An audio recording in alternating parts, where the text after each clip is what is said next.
Hello. Today I will be discussing two more of the classic CNN architectures. I had already discussed LeanNet 5, which is one of the classical CNN architectures. Apart from that, I would like to discuss two more today. One is the AlexNet, and second is the VGG16. Okay. So AlexNet as the architecture as shown in this figure. Okay, so this this takes an input of 227 by 227 by 3.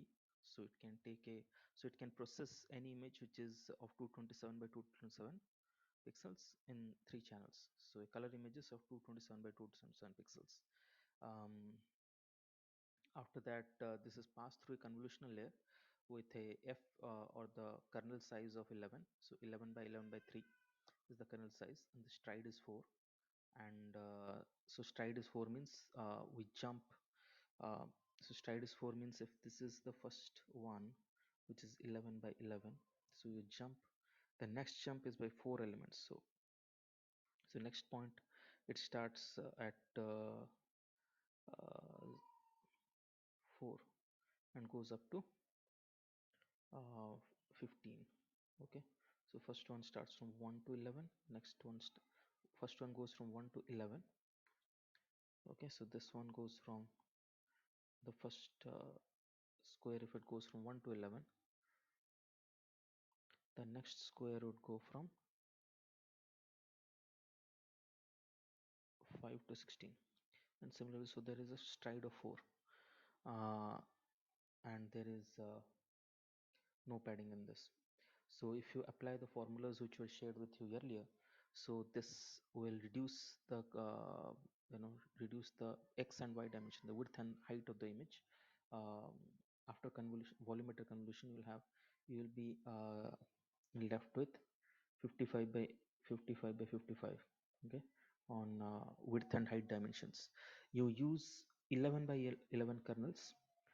That means you use actually 11 by 11 by 3 kernels, and use 96 of these. For each of these kernels you get one layer.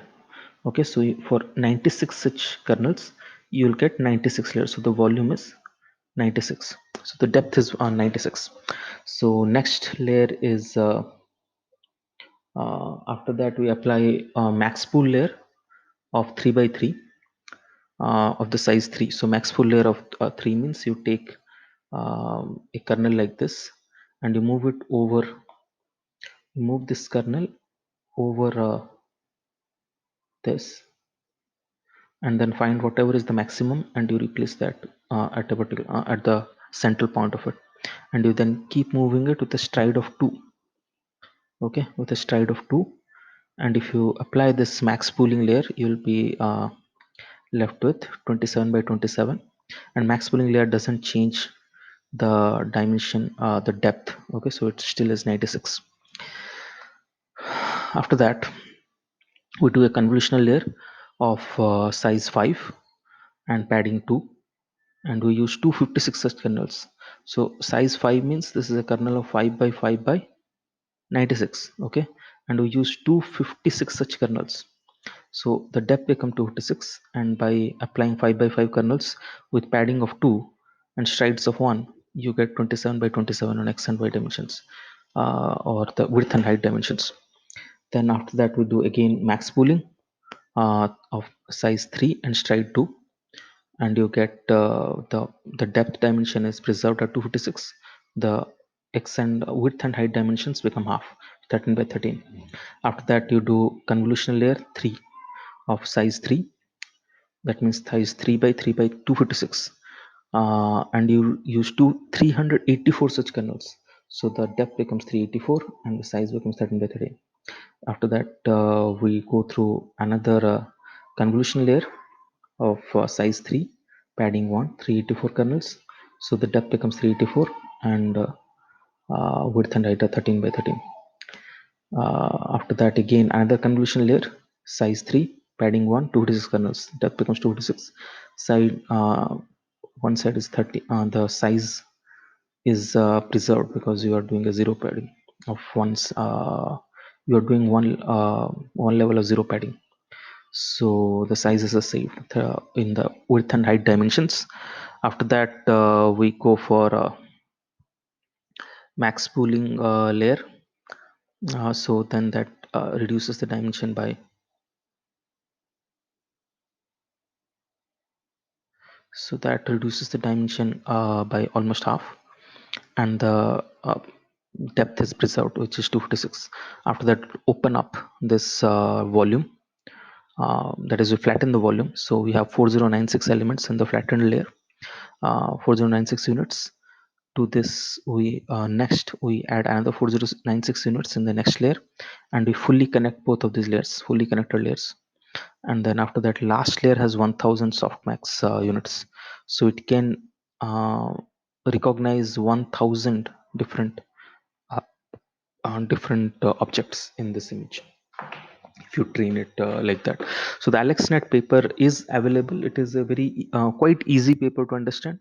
I'll be sharing the AlexNet paper with this lecture in the Google Classroom, so you can go through it, and I highly recommend that you go through it once.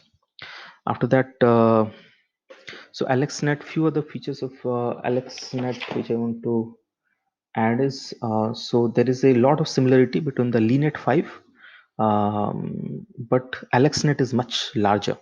It has about, so LeanNet 5 had about 60k.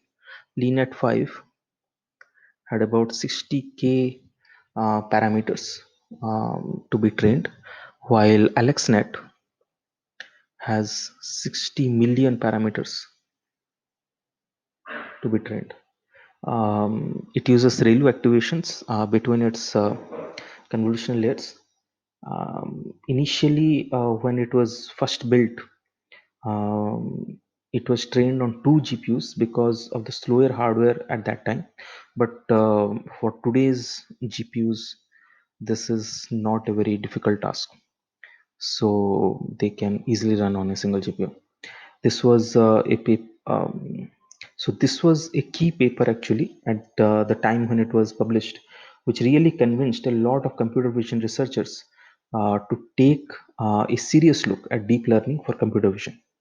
Okay, before that, deep learning was not, or neural networks are not considered very good or very viable for doing computer vision applications, because um, it was felt like they require a lot of computations and a lot of data, which AlexNet by its performance um, broke that convention, broke that idea. And a lot of after that, a lot of people started looking at deep learning for computer vision applications very seriously. Another architecture which is very popular, which is the VGG16 architecture. This is a very large architecture, but the name 16 comes from the 16 convolutional and fully connected layers in this. So if you count this, uh, which are, so this is 1 2 3 4 5 6 7 8 9 10 11 12 13 14 15 16. So 16 of these neural network layers or convolutional layers and fully connected neural networks. In between, the pooling layers were not calculating in this 16. Okay, but they are there. So the overall idea is you can, so the input image that it takes is 224 by 224 by 3. So this is the input image it takes. It passes it into convolutional layer of 3 by 3. The kernel size is 3, and 64 such kernels. So the next layer will have a volume which will be the size of 224 um, convolution layer, but there is a padding in this. There is a padding which is um, so in the convolutional layers here we are actually preserving the size. So we do zero padding in such a way that the size is preserved in all the convolutional layers in VG16. So if we apply the padding in such a way that we have, after this layer at this point, we have 224 by 224 images, but the size, of course, the depth becomes now 64. Okay, after that, here again you have the size is 224, same size is same, 224 by 224 64. After that, once you do pooling layer, which is a size, the pooling layer size is 2. So this becomes the size becomes 112. The size becomes 112 here after passing through the first pooling layer. After that, to again convolution layer, pooling layer. So I'll not explain it fully, but you can very easily make out how the VGG16 is working. Okay. So this is the overall flow of VGG16 from the initial 224 by 224 by 3 image to the final layer with 4096 units. So final layer has 4096 units, so it can recognize 4096 elements if you so well. Okay, so this is all I wanted to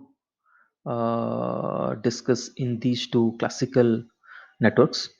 Now, uh, these networks have been trained on multiple different datasets, but one of the famous dataset on which VG16 has been trained is this ImageNet dataset, which you can find on web here.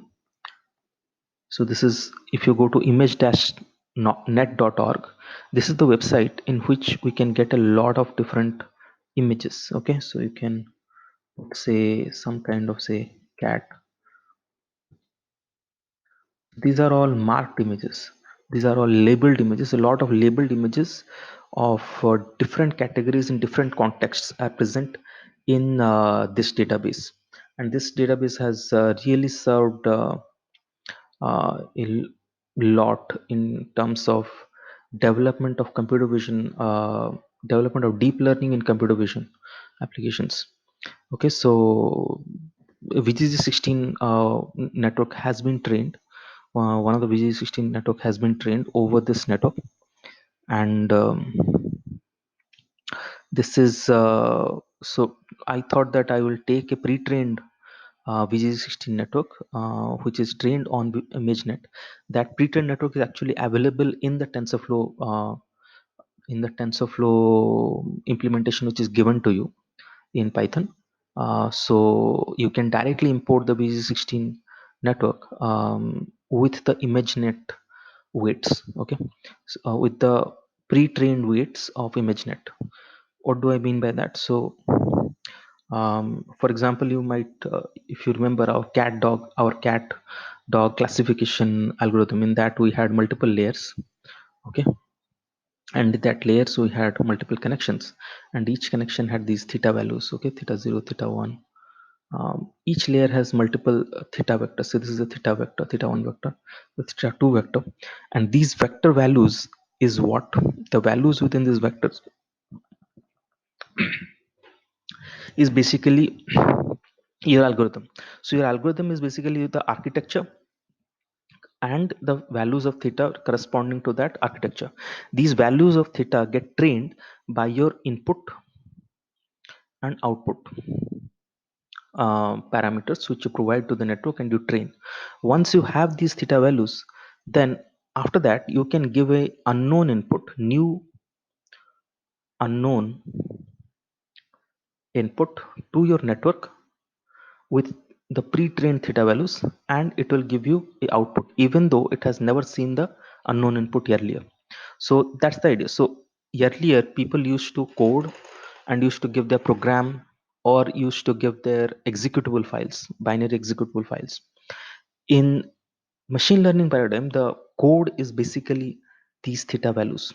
Okay, so a pre-trained so the network architecture, like how many convolutional, what is your convolution layer size, like what is the filter size, um, how many filters, how many filters you have, what is the padding, what is the stride from layer 1 to layer 2, and so each filter, so suppose this is a filter of size 3, that means suppose this is a filter of size 3 means this is a filter which uh, has to convolve. This is a filter of size 3. That means there are 27 uh, weights in this filter, 27 weights in this filter, and each of these weights have a particular value which is trained. And once I know that know the architecture of this network, which is like first stage, what is the filter dimensions, what are the filter dimensions, what are the padding dimensions, what are the stride dimensions, and what are the value of each theta in those filters. Then that defines the transformation of the input to the next stage. Okay, similarly for the next stage we have another um, such combination in the next stage. Okay, and similarly, so what happens is you finally have the architecture, you have the architecture of the network. Okay, architecture of network means, for example, here this is the architecture of the this full thing here is the architecture of the VGG16 network. Then for each of the architecture, if you can find, if you know what are the theta values for each of these boxes, okay, what are the corresponding theta or weights for each of these boxes, then you know the transformation which is required for converting the input to the output. Okay, so that's your so this, you know the transformation of converting the input to output. Okay, so this is your program in machine learning. This is your program, and this is something, if you if you want to say keep your program secret, so you need to keep your architecture. And if, even if you are using a general architecture, you need to keep your weight matrices secret, then only your program is cannot be copied by others. But if somebody knows your architecture and they know also your weight matrices, weight values, which should go into those which should go into that architecture, then basically they can copy and perform, um, their program can perform as well as your program. Okay, so there's where the protection of code also in machine learning paradigm takes a different connotation. Okay, so now coming back to our VGG16 pre-trained VGG16 architecture.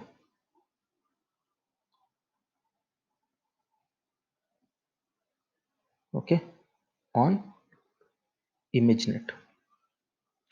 Okay, so this one is available within the TensorFlow, and you can import this with the full architecture of VG16 as well as all the weights which are required for transforming an image to its corresponding label. So so this is trained over millions of images. I don't exactly remember how many images, but it is trained over millions of images, and it has millions of images of 1000 different classes. Okay, so this pre-trained architecture PG16 is trained over 1000 different classes from the ImageNet database. So you can recognize 1000 different objects which are pre-trained in this by using this architecture. So let's get started on how can we start on how can we use it.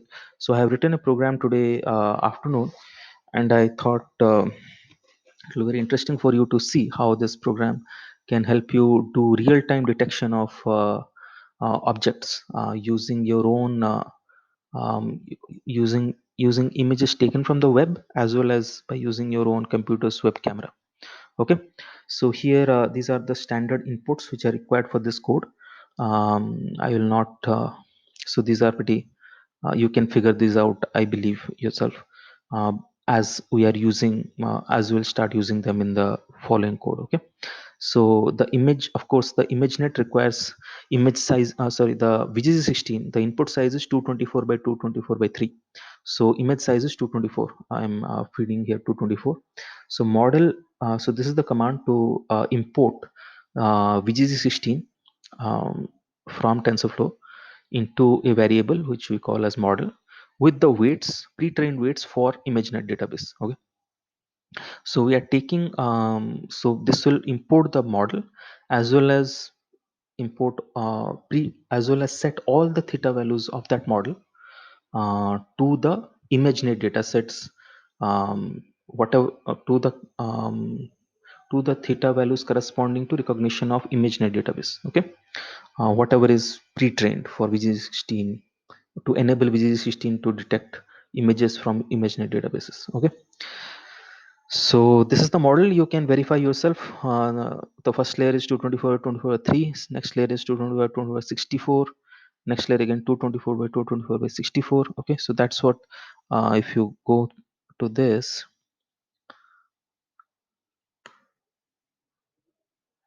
you see. Okay, so the first layer will be 224 by 224 by 3. Next layer, as I told, 224 by 224 by 64. Next layer is 224 by 224 by 64. Next, here the layer output will be 112 by 112 by 64. So this is all what you can see here. Okay, so if you summarize the model, you see the first one is 224 by 223, 224 by 64, 224 by 64, 112 by 112 by 64. Okay, so this is the ImageNet model, but only difference is at the end we have 4096 output units. To that we have connected another dense unit in this case, because it is trained on pre-trained on ImageNet, which has for 1000 different classes. So there is a last layer which is added, which is of 1000 softmax units. After that, I have written this code to just import a image. If you give a URL to it, a web URL to it, it will return to you an image by reading the URL. So here, in this block, I am calling this function here. Okay, let me start executing this thing actually. Just a minute. Let me connect my keyboard.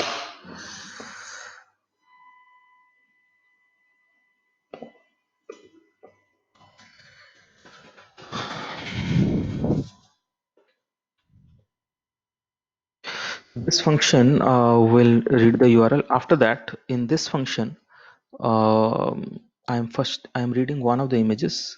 I have also put here couple of other links which you can try by putting these links in this place. Okay, copy this link to this place instead of this link, and you will be able to load a new image, and you will be able to see what is the prediction for that image. After that,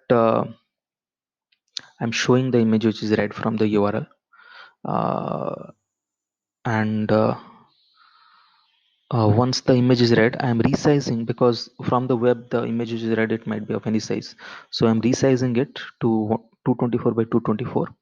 After that, I'm converting it to a single array and reshaping it.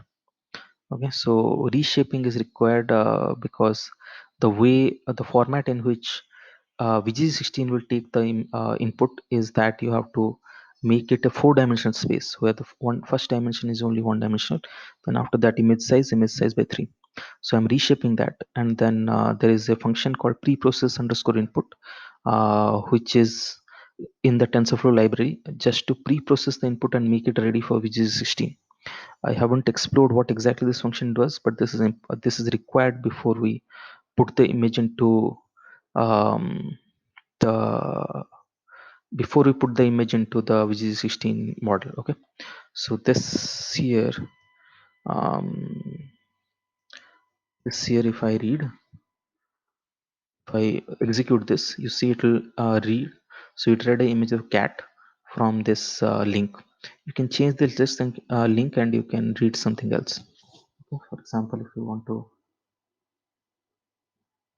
let's not go into, let's do with this. You can experiment by, I will share this file with you in Google Classroom, and you can uh, explore by changing these links. After that, I use the model.predict. I pass the image, and it returns to me a 1000 element array, which is the output of the model. So 1000 element array. So these are the probabilities of the 1000 different classes which are programmed in the VG16 pre-trained VG16 network. Now each of these elements correspond to a particular class. So y dot shape here, it shows 1 comma 1000. That means there are 1000 outputs. After that, we to decode this classes, I use another function, decode predictions from TensorFlow, and I call and I pass the y output to the decode predictions, and it gives me a label. So I need to execute this first. So if I look at what the label is actually having,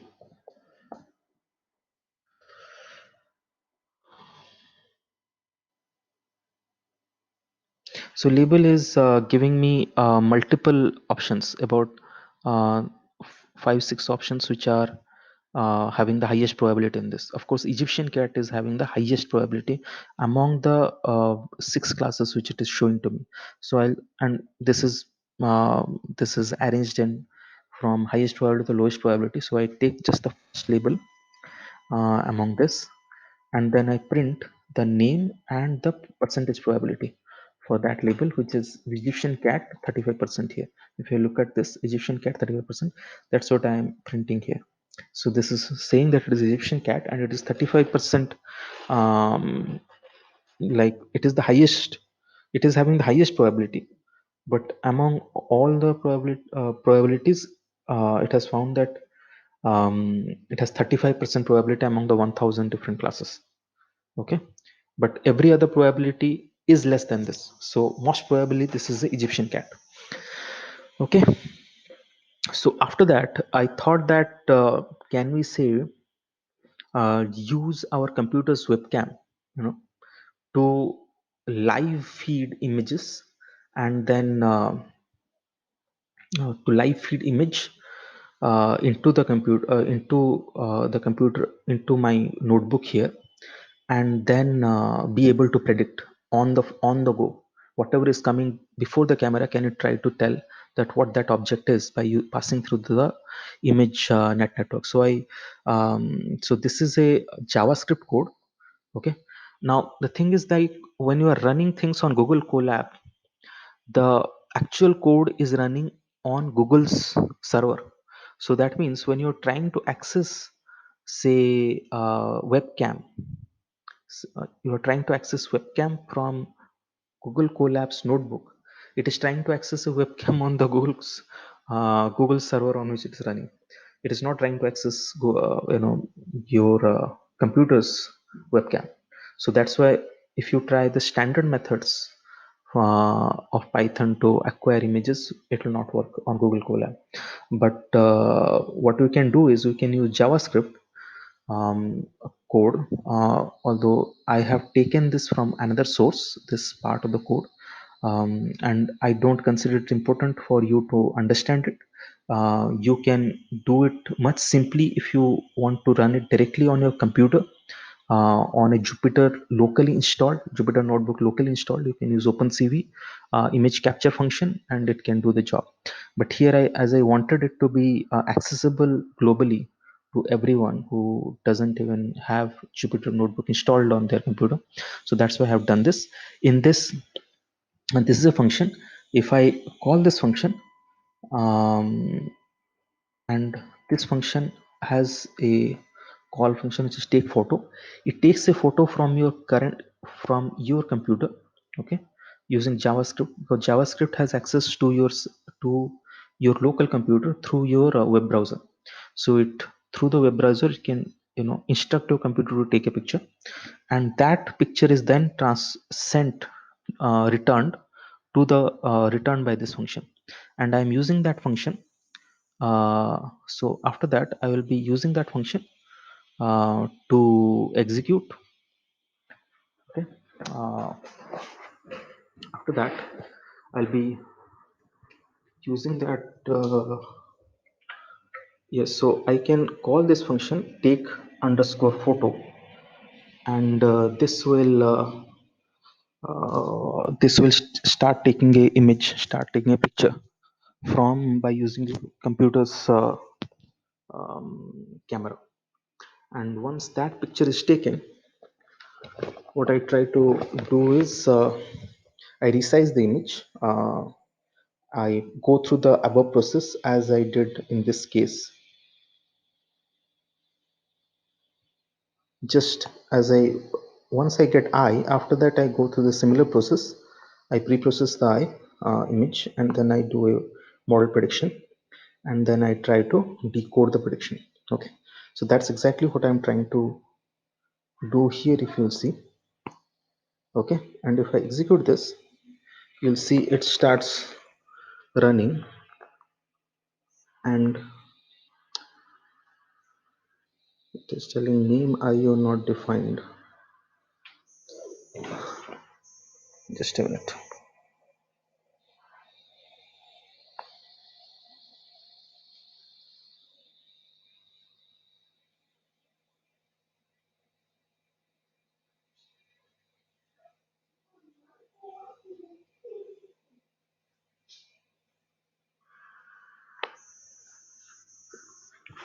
Just a minute.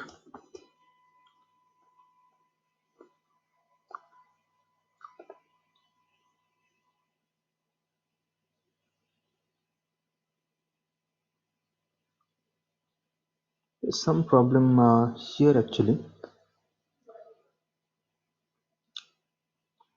Maybe I'm missing something.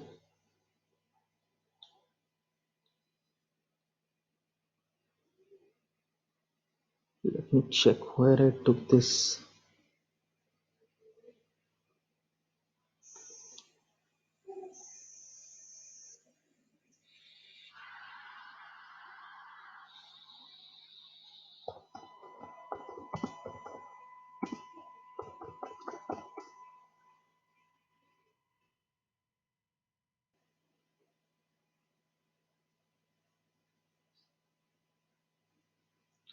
Maybe I'm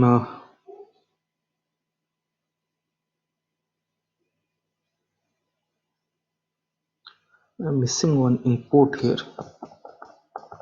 Try that.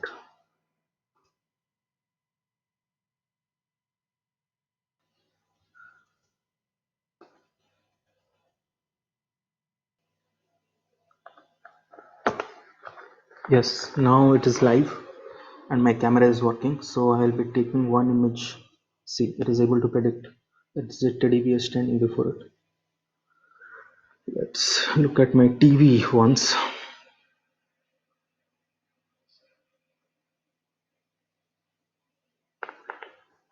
Yes, it's able to say it is a home theater.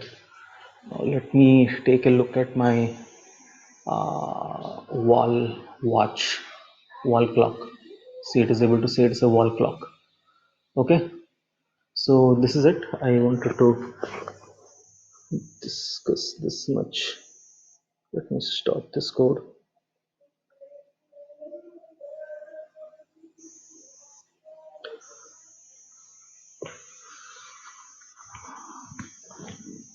Okay, so this is all I wanted to discuss today. I will be sharing this file with you, this Google Colab file with you, and you can also play around with it in your own home. Look at different objects and see how it is able to predict. Okay, so thank you for now. I will come back again with another lecture soon.